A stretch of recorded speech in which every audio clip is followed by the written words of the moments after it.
কুসুমপুর নামের একটি ছোট্ট গ্রামে রহিম নামে এক দরিদ্র ছেলে বাস করত। তার পরিবারে তার বৃদ্ধ বাবা মা তার সাথে থাকতেন। রহিমের পরিবার খুবই দরিদ্র ছিল। তার কোনো জমি ছিল না, খাদ্যের কোনো ব্যবস্থাও ছিল না। রহিম সারাদিন শ্রমিকের কাজ করত এবং যা আয় করত তা দিয়ে সে তার পুরো পরিবারকে খাওয়াত। এটা দেখে রহিমের বাবা মা খুব দুঃখিত হয়ে উঠত। আমাদের নিজস্ব বাড়ি নেই, জমিও নেই। আমাদের ছেলে সারাদিন অন্যের জমিতে শ্রমিকের কাজ করে এবং বিনিময়ে খুব কম টাকা পায়। আমরা দুজনেই আমাদের ছেলের উপর বোঝা হয়ে উঠছি। চিন্তা করো না আয়েশা, আমাদের ছেলে খুব পরিশ্রমী। আল্লাহ সব কিছু দেখছেন। রহিম কখনো কারো সাথে অন্যায় করেনি। সে সততার সাথে কঠোর পরিশ্রম করে। ছোটবেলা থেকেই সে অনেক কষ্টের মুখোমুখি হয়েছে, কিন্তু কখনো হাল ছাড়েনি। একদিন আমাদের ছেলেও অনেক টাকা রোজগার করবে এবং তার সমস্ত সমস্যা দূর হবে। রহিম সবসময় ভাবত যে যদিও আজ তার ভাগ্য তাকে সহায়তা করছে না, তবুও সে আত্মবিশ্বাসী ছিল। যদি সে কঠোর পরিশ্রম করতে থাকে তাহলে একদিন তার ভাগ্য বদলে যাবে এবং তার সমস্ত সমস্যার অবসান ঘটবে। একদিন রহিম সুলতান জমিদারের জমিতে কাজ করছিল। সুলতান কাছের একটি গাছের নিচে বসেছিলেন। রহিম তার কাজে ব্যস্ত ছিল যখন সে দেখল সুলতান খুব দুঃখিত এবং গভীর চিন্তায় ডুবে আছে। সুলতানকে বিষণ্ণ দেখে রহিম তৎক্ষণাৎ সুলতানের কাছে গিয়ে বলল, মহাজন মশাই, আপনাকে বেশ চিন্তিত দেখাচ্ছে। দেখে মনে হচ্ছে কোনো গভীর সমস্যায় পড়েছেন। কিছু কি হয়েছে? যদি আমি আপনাকে কোনোভাবে সাহায্য করতে পারি তবে দ্বিধা না করে আমাকে জানান। এই, তুমি আমাকে কি সাহায্য করবে? তুমি কি নিজেকে সাহায্য করতে পারো?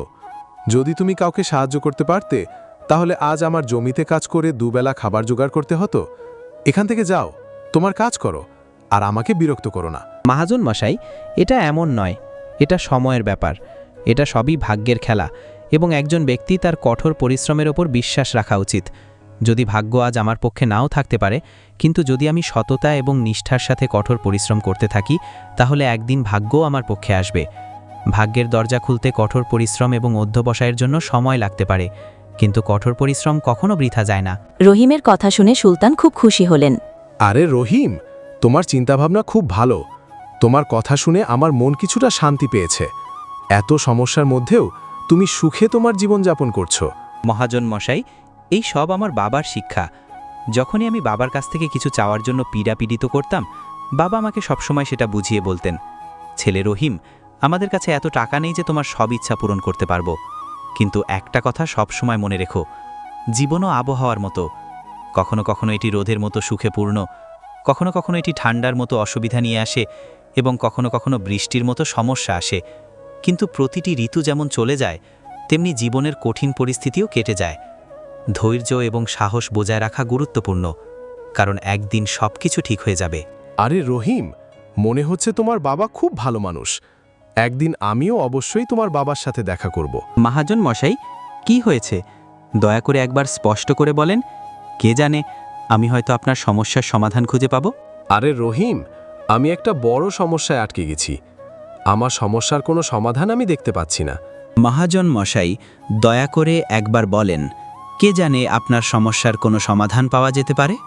রহিম, আমার বাবার আমাদের গ্রামে পৈতৃক জমি ছিল, যা বহু প্রজন্ম ধরে আমাদের কাছে ছিল। এর উপর আমার এবং আমার ভাইয়ের অধিকার আছে, কিন্তু আমাদের গ্রামে দুই বাবা এবং ছেলে এটি দখল করে নিয়েছে। আমি থানায় মামলা করার কথা ভাবছিলাম, কিন্তু গ্রামের অনেক গুরুত্বপূর্ণ ব্যক্তি তাদের সাথে আছেন। আমি যতই চেষ্টা করি না কেন তাদের ক্ষতি করতে পারবো না। এখন তারা সেই জমিতে চাষাবাদও শুরু করেছে। আমার বাবার পৈতৃক জমি আমার কাছ থেকে কেড়ে নেওয়া হচ্ছে, তাই আমি খুব বিরক্ত। আমি বুঝতে পারছি না এখন আমার কি করা উচিত। মহাজন মশাই, আপনি ঠিকই বলেছেন। আইনের আশ্রয় নিয়ে যদি আপনার জমি ফিরিয়ে নেওয়ার চেষ্টাও করেন, তবুও আপনি তাদের কিছুই করতে পারবেন না। হ্যাঁ রহিম, এখন তুমি বলো আমার কি করা উচিত। এটা ভেবেই আমি চিন্তিত। আমার পৈতৃক জমি কেড়ে নেওয়া হচ্ছে এবং আমি কিছুই করতে পারছি না। রহিম কিছুক্ষণ ভেবে বলল, মহাজন মশাই, চিন্তা করবেন না, প্রতিটি সমস্যারই সমাধান আছে। আপনি যদি চান তাহলে আপনার জমি ফিরে পাওয়ার একটা উপায় আছে। যদি এমন কোনো পদ্ধতি থাকে তাহলে তাড়াতাড়ি বলো। রহিম, সেই পদ্ধতিটি কি? রহিম সুলতানকে তার পুরো পরিকল্পনাটি ব্যাখ্যা করল।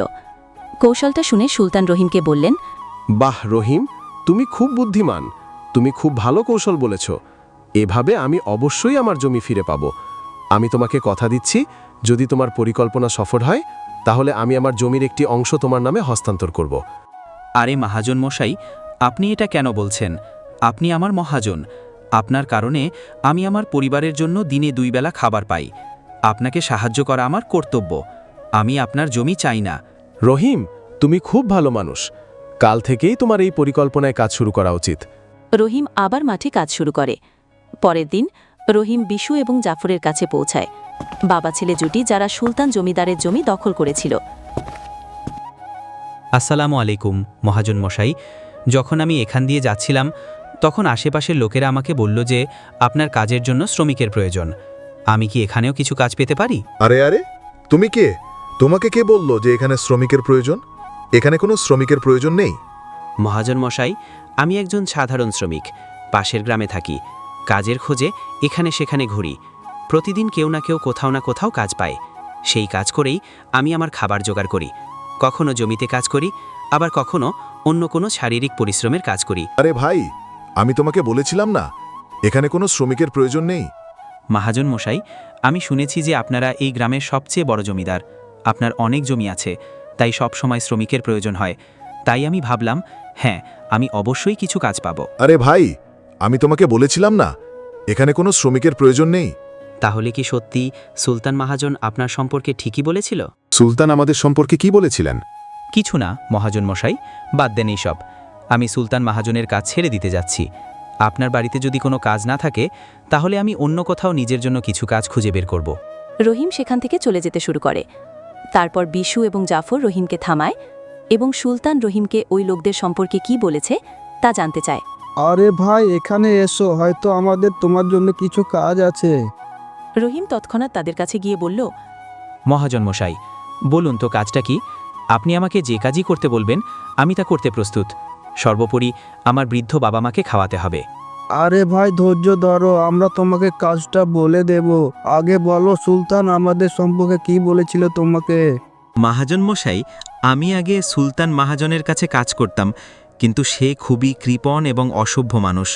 আমি তার বাড়িতে দিনরাত কঠোর পরিশ্রম করতাম, কিন্তু এত পরিশ্রম করার পরেও সে আমাকে আমার উপযুক্ত মজুরি দিত না। গতকাল এই বিষয়ে তার সাথে আমার তর্ক হয়েছিল। এরপর কি হলো? সুলতান আমাদের সম্পর্কে কি বলেছিলেন? যখন আমি সুলতান মহাজন সাথে তর্ক করছিলাম তখন সে আমাকে বলল যে পুরো গ্রামে কেউ তার চেয়ে বেশি মজুরি দেয় না। তাই আমি রাগের সাথে উত্তর দিলাম যে গ্রামের সবচেয়ে বড় জমিদার বিশু মহাজন এবং তার ছেলে জাফর মহাজন সবচেয়ে ভালো মজুরি দেয়, তাই তাদের কাছে কাজ করার জন্য সবসময় লোকের ভিড় করে থাকে। হ্যাঁ ভাই, তুমি একেবারে ঠিক বলেছ। সর্বোপরি আমরা গ্রামের সবচেয়ে বড় জমিদার। আমাদের কর্তব্য যে যে শ্রমিক আমাদের জন্য কাজ করুক না কেন, তাকে তার মেহনতের কথা অনুযায়ী তাকে সঠিক মজুরি দেওয়া উচিত। বাহ মহাজন মশাই, আপনি খুব ভালো কথা বলেছেন। সুলতান মহাজন কখনোই আপনার সমান হতে পারবে না। সে হয়তো আপনার মতো এত চিন্তাও করতে পারবে না। বিশু এবং জাফর রহিমের তোষামতপূর্ণ কথায় বিশ্বাসী হয় এবং তাকে তাদের জন্য কাজ করার জন্য নিয়োগ করে। এবার কাজের কথা বলা যাক। তুমি ভালো মানুষ বলে মনে হচ্ছে। আমাদের জমির কাজ করার জন্য তোমার মতন একজন শ্রমিকের প্রয়োজন। কাল থেকে তুমি কাজে এসো। এভাবেই কয়েকদিন কেটে গেল। একদিন বিশু তার ছেলে জাফরকে বলল, জাফর ছেলে, এই রহিম খুব পরিশ্রমী। সে একাই 5 জনের কাজ করে। এটা ভালো যে আমরা তাকে শ্রমিক হিসেবে নিয়োগ দিয়েছি। হ্যাঁ বাবা, তুমি ঠিক বলেছ। রহিম খুব পরিশ্রমী। এত কাজ আর কেউ করবে বলে মনে হয় না। সে সারাদিন একাই কাজ করতে থাকে। রহিমের কঠোর পরিশ্রম বিশু মহাজনের এবং জাফরের মন জয় করে। আরও কয়েকদিন কেটে গেল। বিশু মহাজন এবং জাফর তাদের ক্ষেত পরিদর্শন করছিলেন। যখন তারা তাদের জমিতে পৌঁছালো, তারা দেখতে পেল যে রহিম এখনও অনেক রাত পর্যন্ত কাজ করছে। রহিম ভাই, এখন রাত প্রায় হয়ে এসেছে। তুমি এত রাতও কাজ করছো কেন? এখন বাড়িতে গিয়ে বিশ্রাম করো। মহাজন মশাই, বিশ্রাম আমাদের ভাগ্যে নেই। আমাদের বাড়িতে বৃদ্ধ বাবা মা আছেন। যদি আমি কাজ না করি তাহলে তাদের জন্য দিনে 2 বেলা খাবারের ব্যবস্থা কিভাবে করব? ঘরে বসে আরাম করার চেয়ে কাজ করা ভালো। এইভাবে আমিও ব্যস্ত থাকতে পারবো। আমি খুব পরিশ্রমী। রহিম, এটা আজকের কাজ। এটা এখানে রেখে বাড়ি গিয়ে বিশ্রাম নাও। না মহাজন মশাই, এর কোনো দরকার নেই। আমি আমার কাজে খুশি। আপনারা যান, আমি ঠিক আছি। ঠিক আছে রহিম, আমরা যাচ্ছি। যখন তোমার মনে চাইবে তখন তুমি কাজ শেষ করে বাড়ি ফিরে যেও, ঠিক আছে? এরপর বিশু এবং জাফর রহিমের তত্ত্বাবধানে জমিটি ছেড়ে চলে যান। পরের দিন সকালে যখন জাফর এবং বিশু তাদের জমিতে ফিরে এলেন, তারা দেখলেন যে পুলিশ সেখানে দাঁড়িয়ে আছে। পুলিশ দেখে দুজনেই দৌড়ে এসে জিজ্ঞাসা করল, কি হয়েছে পুলিশ অফিসার স্যার, আপনি এখানে কি করছেন? এই জমি কি তোমাদের দুজনেরই? হ্যাঁ পুলিশ ইন্সপেক্টর স্যার, এই জমি আমাদের, এর কাগজপত্রও আমাদের কাছে আছে। তাহলে তোমাদের দুজনকেই জেলে নিয়ে যেতে হবে। আপনি কি বলছেন পুলিশ অফিসার স্যার? আমরা কিছুই বুঝতে পারিনি। এখন তোমরা দুজনেই খুব ভালো করে বুঝতে পারবে তোমরা কি বলতে চাইছো। দেখো তোমার জমিতে কি পাওয়া গেছে। পুলিশ অফিসার এই কথা বলার সাথে সাথেই বাবা ছেলে দুজনেই ঘুরে দেখলেন মাটিতে চাপা পড়ে আছে একটি মৃতদেহ, যার কেবল কঙ্কালটি অবশিষ্ট ছিল। এটা দেখে বাবা ছেলে দুজনেই ভয় পেয়ে যায়। পুলিশ অফিসার স্যার, এটা কার মৃতদেহ এবং আমাদের জমিতে কোথা থেকে এলো? এখন অজুহাত দিও না, আগে মানুষ মেরে ফেলো, তারপর তোমার জমিতে পুঁতে দাও। আর এখন তুমি বলছো এটা কি? না পুলিশ ইন্সপেক্টর স্যার, আমরা জানি না এগুলো কি। এই মৃতদেহ এখানে কিভাবে এলো আমরা কিছুই জানি না। এখন মিথ্যা বলো না। যদি তোমাদের ফাঁসি না হয় তাহলে অন্তত তোমাদের দুজনকেই যাবজ্জীবন কারাদণ্ড দেওয়া হবে। ফাঁসি এবং যাবজ্জীবন কারাদণ্ডের কথা শুনে বাবা ছেলে দুজনেই ভয় পেয়ে যান এবং পুলিশ অফিসারের কাছে অনুনয় বিনয় করতে শুরু করেন। পুলিশ অফিসার স্যার, আমরা এই মৃতদেহ সম্পর্কে কিছুই জানি না। আমরা জানি না এটি কার মৃতদেহ এবং কে এটি এখানে পুঁতে রেখে চলে গেছে। এই ব্যাপারটা থেকে বাঁচতে দুজনেই কোনো কৌশল ভাবতে লাগল। তারপর রহিম সেখানে এসে বলে, মহাজন মশাই, পুলিশ এখানে কেন এসেছে? কি হয়েছে? রহিম দেখো, আমি জানি না এই কঙ্কালটা কোথা থেকে আমাদের জমিতে এসেছে। মহাজন মশাই, এই কঙ্কালটা কোথা থেকে এসেছে? এটা খুবই গুরুতর বিষয়। হ্যাঁ রহিম, আমি জানি না এই কঙ্কালটা কোথা থেকে এসেছে। আর পুলিশ ইন্সপেক্টর স্যার, মনে করেন যে আমরা তাকে হত্যা করে এখানেই কবর দিয়েছি? এখন তোমাকে এমন একটি সমাধান ভাবতে হবে যার মাধ্যমে আমরা এই ঝামেলা থেকে মুক্তি পেতে পারি। তাদের তিনজনকে একে অপরের সাথে পরামর্শ করতে দেখে পুলিশ ইন্সপেক্টর বললেন, এখন কোনো পরিকল্পনা করো না। তোমাদের দুজনের মধ্যে একজন, বাবা অথবা ছেলে, অবশ্যই একজন জেলে যাবে। এবার তুমিই ঠিক করো কে জেলে যাবে। পুলিশ অফিসার স্যার, দয়া করে আমাদের একটু সময় দিন, আমরা ঠিক করব কে জেলে যাবে। আমি তোমাকে মাত্র 7 মিনিট সময় দিচ্ছি। তাড়াতাড়ি সিদ্ধান্ত নাও কে জেলে যাবে। রহিম, বিশু আর জাফর একটু দূরে গিয়ে কথা বলতে শুরু করল। দেখুন মহাজন, দুজনের চেয়ে একজন আটকা পড়লে ভালো হয়। এবার ভাবেন কে জেলে যাবে। আমরা কেউই জেলে যেতে চাই না। রহিম ভাই, এমন কিছু সমাধানের কথা ভাবো যাতে আমরা দুজনেই এই ঝামেলা থেকে মুক্তি পেতে পারি। মহাজন মশাই, আমি কি কিছু বলতে পারি? এই কঙ্কালটি দেখে মনে হচ্ছে এটি অবশ্যই অনেক মাস আগে মাটিতে পুঁতে রাখা হয়েছিল। ফাঁসির কথা শোনার পর বিশু এবং জাফর ইতিমধ্যেই ভয় পেয়ে গিয়েছিল এবং রহিমের কথা শোনার সাথে সাথে সে দ্রুত পুরো ঘটনাটি রহিমকে খুলে বলে। দেখো রহিম ভাই, সত্যি কথা বলতে আমরা কয়েক মাস আগে সুলতানের কাছ থেকে এই জমিটি দখল করেছিলাম। জাফরের কথা শুনে এমন আচরণ করল যেন সে কিছুই জানে না। আপনি কি বললেন মহাজন মশাই? এই জমি দখল করা হয়েছে? আমি কিছুই বুঝতে পারছি না, স্পষ্ট করে বলেন। বিশু রহিমকে জমি দখলের পুরো ঘটনা শোনার পর রহিম বলল, মহাজন মশাই, আমার কাছে একটা কৌশল আছে যার মাধ্যমে সাপটি মারা যাবে এবং লাঠি ভাঙবে না। তাড়াতাড়ি বলো রহিম ভাই, কৌশলটি কি? কৌশলটি বলার আগে বলুন তো, আপনাদের জন্য কোনটা বেশি গুরুত্বপূর্ণ, এই জমি নাকি আপনাদের দুজনের জীবন? রহিম, এতে জিজ্ঞাসা করার কি আছে? আমাদের কাছে আমাদের জীবন জমির চেয়েও প্রিয়। তাই মহাজন মশাই, দয়া করে একটা কাজ করুন। প্রথমে থানায় গিয়ে বলুন যে এই জমিটি মহাজন সুলতানের। আপনি তাদের বলেন যে আমরা কয়েক মাস আগে কাজের জন্য তাদের কাছ থেকে এই জমিটি নিয়েছিলাম, বাকি কাজ আমি দেখব। আরে রহিম, কিন্তু এটা আমাদের জমি আমাদের কাছ থেকে কেড়ে নেবে, তখন কি হবে? না মহাজন মশাই, হয়তো আপনি আমার কৌশল বুঝতে পারেননি। যখন আপনি পুলিশ অফিসারকে বলবেন যে এই জমি সুলতান মহাজনের, তখন পুলিশ কাকে গ্রেফতার করবে?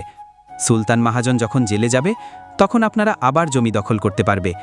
এতে আপনারা জেলে যাওয়া থেকে রক্ষা পাবে এবং জমিও আপনার কাছেই থাকবে। রহিমের কৌশল শুনে বাবা ছেলে দুজনেই হতবাক হয়ে গেল। আরে বাহ রহিম ভাই, তুমি তো খুব চালাক। আজ পর্যন্ত তুমি আমাদের কাজ করে খুশি করেছো, এখন তোমার বুদ্ধিমত্তা দিয়ে আমাদের জীবন বাঁচাবে। এরপর তিনজনই পুলিশ অফিসারের কাছে গেল। বাবা ছেলে উভয়ই পুলিশ অফিসারকে একই কথা বলতে শুরু করল। পুলিশ অফিসার স্যার, এই জমি আমাদের নয়। আমরা কয়েক মাস আগে সুলতান মহাজনের কাছ থেকে এই ক্ষেতটি কাজ করার জন্য নিয়েছিলাম। বাহ, যখন সে নিজেই ফাঁদে পড়েছে এখন তুমি অন্য কাউকে ফাঁদে ফেলে নিজের জীবন বাঁচাতে চাও? তাই না অফিসার স্যার? যদি আমাদের কথা বিশ্বাস না হয় তাহলে রহিমকে জিজ্ঞাসা করতে পারেন। সে মাত্র কয়েকদিন ধরে আমাদের সাথে কাজ করছে। এর আগে তিনি মহাজন সুলতানের সাথে কাজ করতেন। রহিম, বলো তো এটা কার জমি? ইন্সপেক্টর স্যার, এই জমি মহাজন সুলতানের। বিশু মহাজন এবং জাফর মহাজন কিছুদিন ধরেই এই জমিতে চাষ শুরু করেছেন। রহিমের কথা শুনে পুলিশ অফিসার রহিমকে বললেন, মহাজন সুলতানকে ফোন করতে বলো। রহিম, তুমি এক কাজ করো, যাও সুলতান মহাজনকে ডেকে এনে দাও। রহিম তৎক্ষণাৎ গিয়ে মহাজন সুলতানকে ডাকে, কিন্তু সুলতান মহাজন তার সাথে গ্রামের প্রধানকেও নিয়ে আসে। এখানে কি হয়েছে? এত মানুষ জড়ো কি জন্যে হয়েছে? দেখুন মোড়ল মশাই, এই দুজনের জমি থেকে একটি কঙ্কাল পাওয়া গেছে এবং এখন এই লোকেরা বলছে যে এই জমি তাদের নয়, বরং মহাজন সুলতানের। পুলিশ অফিসার পুরো ঘটনাটি মোড়লকে বললেন। নিজেকে আটকা পড়ে থাকতে দেখে বিশু মোড়লকে বলল, না মোড়ল মশাই, এই জমি আমাদের নয়। আমরা কিছুদিন ধরে এখানে কাজ করছি। আপনি আমাদের শ্রমিক রহিমকে জিজ্ঞাসা করতে পারেন। ইন্সপেক্টর স্যার, এই জমি মহাজন সুলতানের। বিশু মহাজন এবং জাফর মহাজন কিছুদিন ধরেই এই জমিতে চাষ শুরু করেছেন। আমি কিভাবে বিশ্বাস করব যে এই জমি সুলতানের? আমাদের থানার পুলিশ অফিসার বলছিলেন যে এই জমি নিয়ে একটি মামলা চলছে এবং আপনি এই জমির মালিক ছিলেন, এবং এখন আপনি বলছেন যে এই জমি সুলতানের?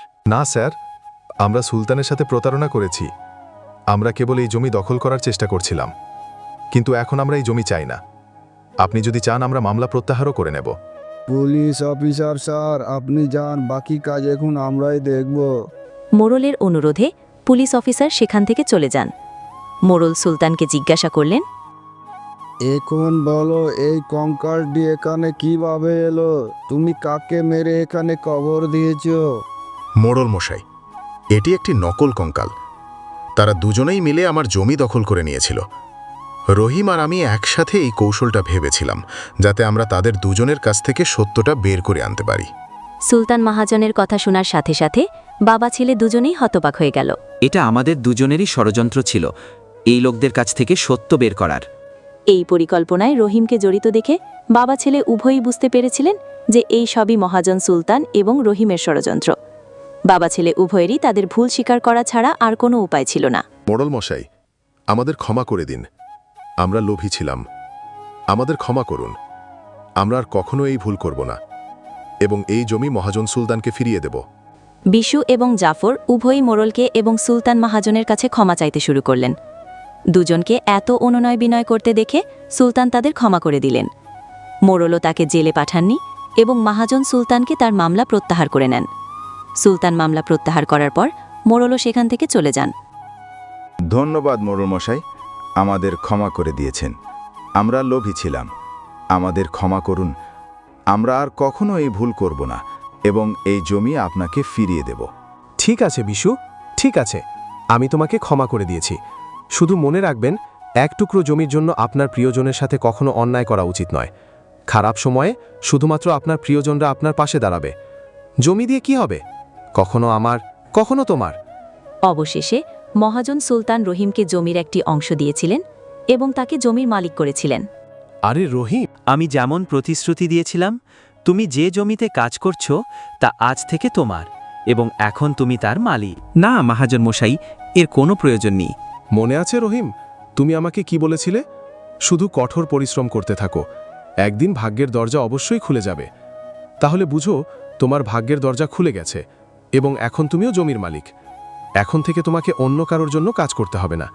এইভাবে তার কঠোর পরিশ্রম এবং বুদ্ধিমত্তা দিয়ে রহিম মহাজন সুলতানকে তার জমি ফিরিয়ে আনেন এবং প্রতারক পিতা ও পুত্র উভয়কেই একটি শিক্ষাও দেন। এইভাবে তার কঠোর পরিশ্রম এবং চতুরতার সাহায্যে রহিম তার দুর্ভাগ্য পরিবর্তন করে এবং এখন সেও এক বিশাল জমির মালিক হয়ে ওঠে।